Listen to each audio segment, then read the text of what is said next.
it's like when you're gambling, man. You hit a soft, you got a 6, and you want to hit that card, and let's take this hit. They took the hit, and it looked good until the dealer flipped over the ace, and now we in that position now that we kind of stuck because the guy that, not saying they threw Kurt under the bus or anything, they paid you a lot of money. So at the end of the day, it is what it is. Like, we can't feel bad for you. Like as much as he want to talk all this trash and stuff, nobody feel bad because they gave you buku bread for a cat that only had one playoff win. We was wondering why y'all gave him so much money. Like, he got one playoff. We were like, all right, cool. That's what y'all want to do. We got to ride with it. Then y'all went and got Penix, so y'all had us confused. Which was like, okay, now we confused. But, Penix, couple years, they let him get right. He's going to be a good quarterback for us. Y'all threw him in early. Got kind of shaky because Kurt was kind of shaky last year. Then now it's like, it's kind of weird because you want the Falcons to win, but if they win, they winning with Kurt. So y'all going to be stuck behind the catch-22 again. Now, is Kurt going to be your starter next year if Penix is coming back in August? So it's like a perfect storm, man. Whatever they did, it's just like backfiring like hell. It's just like somebody cursed somebody did something. Like karma is coming back from somewhere. It really don't make sense. And like even last week, watching the game against Carolina, our 2 cornerbacks that I thought that was terrible, we needed them. they probably would. They probably been better. But we needed Mike Hughes. I'm tripping because I talk so much trash about Alford and Hughes, man. And then like watching that game, I'm like, who is 35? And I still don't know who he is. But when I seen Leggett go on that go route, and I'm like, nobody gets beat on the go route. Like, he got to be bad. Like, oh, bad, man. Like your son running against you.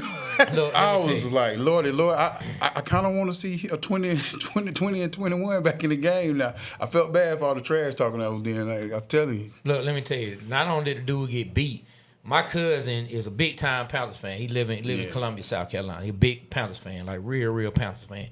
He was telling me, I talked to him after the game. He said, man, I can't believe that sorry cornerback. Man, he let that, man, I hate that receiver. He was like, as a Panther fan, he don't even like that receiver.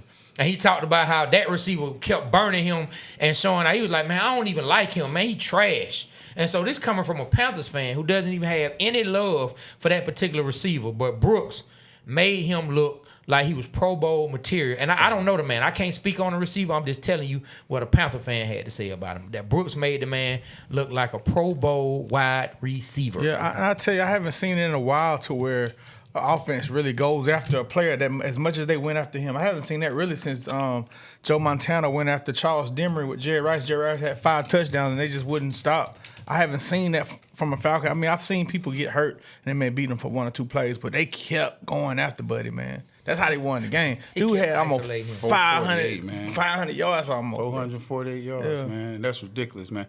Well, y'all know that I went and talked to the rookies, and one thing I can say... Tell us about that, man. Yeah, one thing I can say is... When was this first? Monday. Oh, so Monday. Recently? Yeah, Monday. I went and talked to the rookies, and I can honestly say I felt good in being in that space with them. Like, it didn't feel like the team was falling apart. I've been in like locker rooms where you knew it was over with. You knew we weren't going to win another game. You knew nobody was going to fight. You knew like people walking in drunk.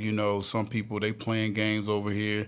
Coaches quiet. They walking through the locker room. Man, when I walked in there, it was just like Fernando met me, talked to the doctor for a little while, and ran into Raheem. He gave me a hug. He gave me one of them hugs like, bro, I'm sorry, I don't know.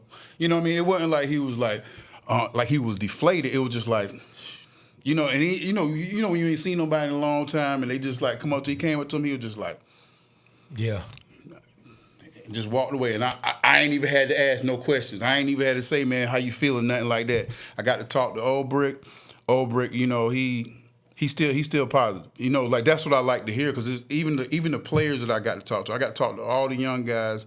Jalen Walker, I heard so much about this guy, but he is such a stand-up dude, man. Like, I hear about people talking about how people in college, he's this kind of guy, he's this kind of guy. He's the guy, shake your hand, and he one of them old school, like, leaders type stuff, and I love him for that, man.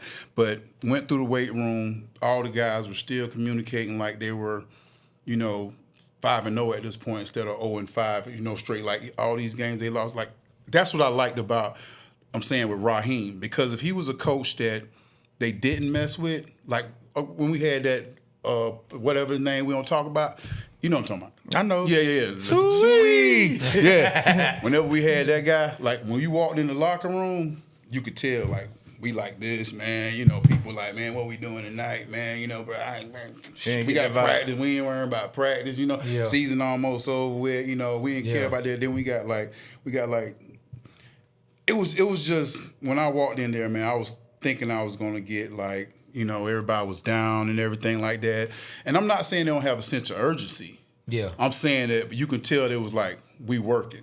Yeah. You get what I'm saying? Yeah. It wasn't like they were ready to check in for the season. They know they got like, look, we got these many more games left.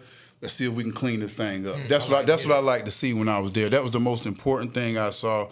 And just the responses when I talk to people, like when I talk to Obrick, when I talk to, you know, like the other coaches, like when I talk to people, they weren't like, man, Abe, I don't know what's going on, Abe. You know, they had questions that made sense. I don't want to go into detail of what they told me because that's a part of that's a part of their squad stuff. But how they was answering questions, you know what I mean? Knowing that, you know, I knew a little, you know, I do a little talking and stuff like this, but everything they had was precise. It wasn't way over here trying to BS me or something. If this wasn't working right, yeah, you know, we need to work on this right here, Abe. You know, but we doing good there. Like, cool. Talking to them, boom.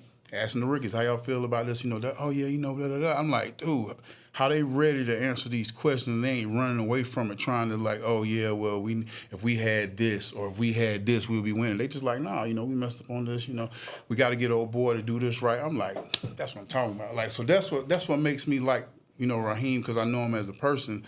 And it's going to be tough if Kurt went out because we're going to be like, hey, I asked somebody that, like, before Kurt got in the game, man, so what if Kurt win this game? This one we was at the game last week. I said, what if Kurt win this game and then he win all these games for the rest of the year?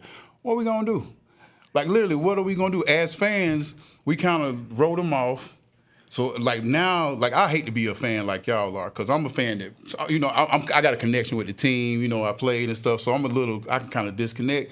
But saying that y'all got to reconnect with Kurt, y'all might have to swag and surf again. like, y'all really might have to get back on the swag and surf train, man. Hey, bro, I was like, man, I feel bad for y'all because I can kind of just walk through. I'm all right, you know. I got my name on it, like I'm good. I can walk. I'm like, what y'all gonna do, man?